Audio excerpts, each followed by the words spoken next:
বিজেপির রাজ্যসভার সাংসদ অনন্ত মহারাজের বঙ্গবিভূষণ সম্মান কাড়ল রাজ্য সরকার।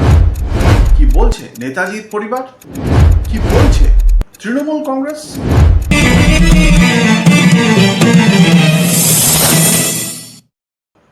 তথ্যতত্ত্বে আপনাদের সকলকে স্বাগত। আপনাদের সঙ্গে রয়েছে আমি অঙ্কুর।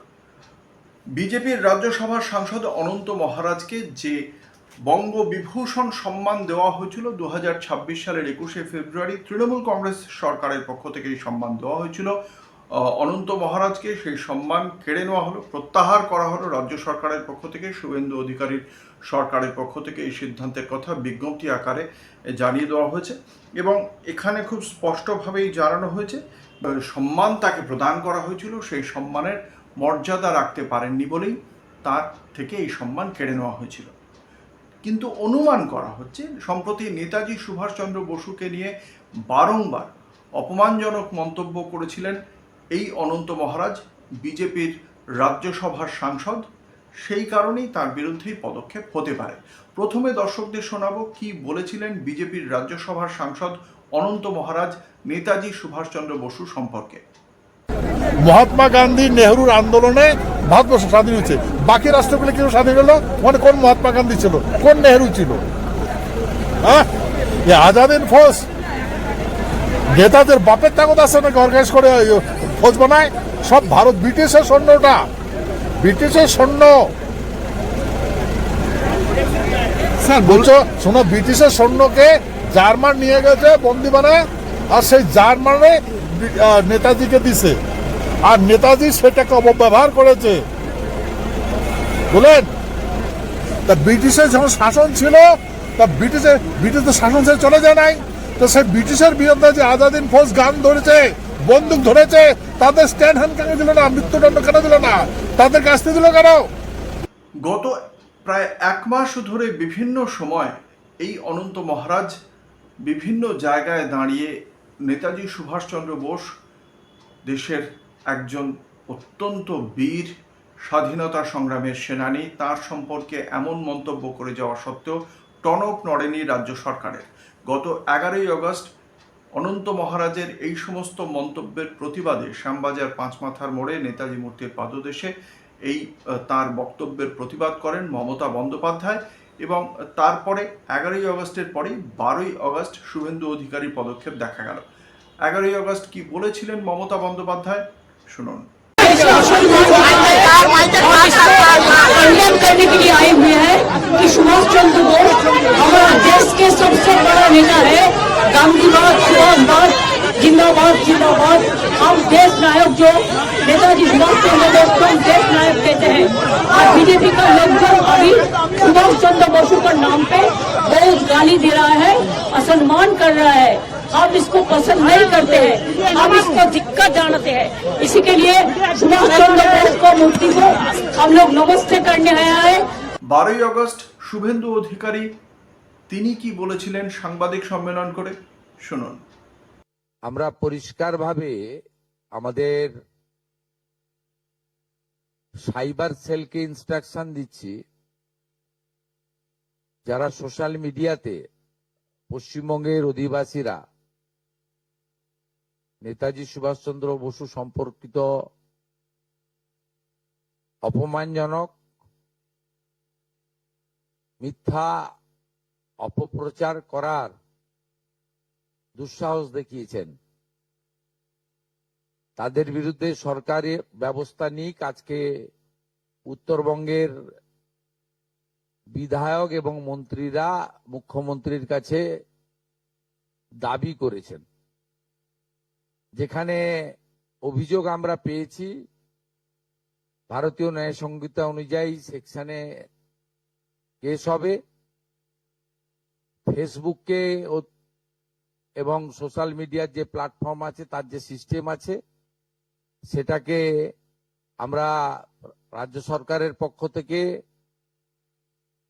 সোশ্যাল মিডিয়া প্ল্যাটফর্মেও তাদের বিরুদ্ধে ব্যবস্থা নেওয়ার জন্য লেখার ব্যবস্থা করছি এবং নির্দিষ্ট ধারাতে গ্রেপ্তারিও শুরু করার জন্য পুলিশকে নির্দেশ দেওয়া হচ্ছে। এবং আমি যারা দুঃসাহস দেখিয়েছেন তাদের কাছে অনুরোধ করব, অনুরোধ ঠিক নয়, পরামর্শ দেব। একদিকে তো পুলিশকে আমি নির্দেশ দিলাম, অন্যদিকে বলবো যে তারা যে দুঃসাহস দেখিয়েছেন এই দুঃসাহস ভালো না, এবং এটা পশ্চিমবঙ্গ সরকার, পশ্চিমবঙ্গ পুলিশ ভালোভাবে নিচ্ছে না। আপনারা অবিলম্বে ক্ষমা চেয়ে পোস্ট করুন, নিজেদের পোস্ট ডিলিট করুন। ডিলিট করে দিলেও যে ছাড় পাবেন তা নয়, নির্দিষ্ট সেকশনে পুলিশ ব্যবস্থা নেবে, এবং ব্যবস্থা নেয়ার ক্ষেত্রে পুলিশ নিজেরাই সিদ্ধান্ত নেবে, ওখানে আমরা কোনোভাবে হস্তক্ষেপ করব না। তারা আইনে যা যা সেকশন আছে সেটার মধ্য দিয়ে করবেন। এই দীর্ঘ সময় কেন লাগলো তা জানা নেই, এবং এখনো পর্যন্ত যে বিজ্ঞপ্তি দেখতে পাওয়া যাচ্ছে সেখানে একবারের জন্য নেতাজি সুভাষচন্দ্র বসুর নাম উল্লেখ করা হয়নি। অর্থাৎ নেতাজি সুভাষচন্দ্র বসুর বিরুদ্ধে মন্তব্য করার জন্যই যে তার বিরুদ্ধে এই ধরনের পদক্ষেপ করা হচ্ছে সে কথা একবারের জন্য বলা হয়নি। তার যে সম্মান, সেই সম্মান প্রত্যাহার করে নেওয়া সংক্রান্ত বিজ্ঞপ্তিতে যেটা বলা হয়েছে, এই সম্মান অর্থাৎ বঙ্গবিভূষণ সম্মান ধরে রাখার জন্য যে পদক্ষেপ করা উচিত সেই পদক্ষেপ এই করতে পারেননি সাংসদ অনন্ত মহারাজ, এবং তিনি তার মর্যাদা হানি করেছেন, সেই জন্য তার বিরুদ্ধে এই পদক্ষেপ করা হচ্ছে, প্রত্যাহার করে নেওয়া হচ্ছে এই সম্মান। তাকে বঙ্গবিভূষণ সম্মান দেওয়া হয়েছিল তৃণমূল কংগ্রেসের পক্ষ থেকে। তৃণমূল কংগ্রেসের পক্ষ থেকে রাজ্য সরকারের এই সিদ্ধান্ত জানার পর কি বলা হচ্ছে, কি প্রতিক্রিয়া তাদের শোনাবো। दीदी ने उनको दिया था भंग भूषण, वो वापस ले लिया अभी का जो गवर्नमेंट है वो। तो उनका पार्टी, ये तो उनका पार्टी का इशू है, क्योंकि उनके पार्टी के एमपी ये सब बोल रहे हैं। तो उनकी पार्टी की तरफ से उनको जो राज्यसभा मिला उसमें तो कोई आसार नहीं पड़ा। ये सब आईवाश है, वो उसका मामला, हमारा कोई लेना देना नहीं, वो करने दीजिए। রাজ্যের বিজেপি সরকারের পক্ষ থেকে অনন্ত মহারাজের বঙ্গবিভূষণ সম্মান প্রত্যাহার করে নেওয়ার সিদ্ধান্ত জানার পর কি দাবি উঠছে নেতাজির পরিবারের পক্ষ থেকে, কি বলছেন নেতাজি সুভাষচন্দ্র বসুর পরিবারের অন্যতম সদস্য চন্দ্র বসু, শুনুন। See, I consider this Nagendra Roy a traitor to the nation. What evidence does he have? Does he understand history? He is an illiterate person. He has no idea of history, heritage and culture of our nation. How was he nominated to the Rajya Sabha? I would like to question the Bharatiya Janata Party of sending a traitor to the Rajya Sabha. He should be driven out by the Rajya Sabha speaker immediately, and he should be arrested and put behind bars. নেতাজির পরিবারের সদস্য তার সাংসদ পদ বাতিল এবং তার পাশাপাশি গ্রেপ্তারের দাবি উঠলেও এখনো পর্যন্ত ভারতীয় ন্যায় সংহিতার ধারা অনুযায়ী তার বিরুদ্ধে যাবতীয় আইনি পদক্ষেপের কথা বলেছেন বটে শুভেন্দু অধিকারী, কিন্তু একবারের জন্যেও এই বিষয়ে সরাসরিভাবে শুভেন্দু অধিকারী তিনি কারণ নাম করেননি। এক, দ্বিতীয়ত সাংসদ পদ খারিজ হবে কিনা সেই বিষয়ে এখনো পর্যন্ত বিজেপির পক্ষ থেকে, দলের পক্ষ থেকে এখনো কোনো প্রতিক্রিয়া আমরা পাইনি।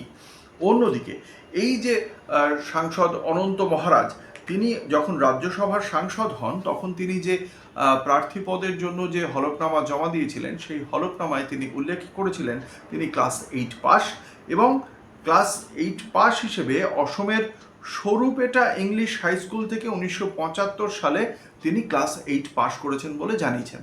কিন্তু অসম সরকার, অসমের কে সরকার?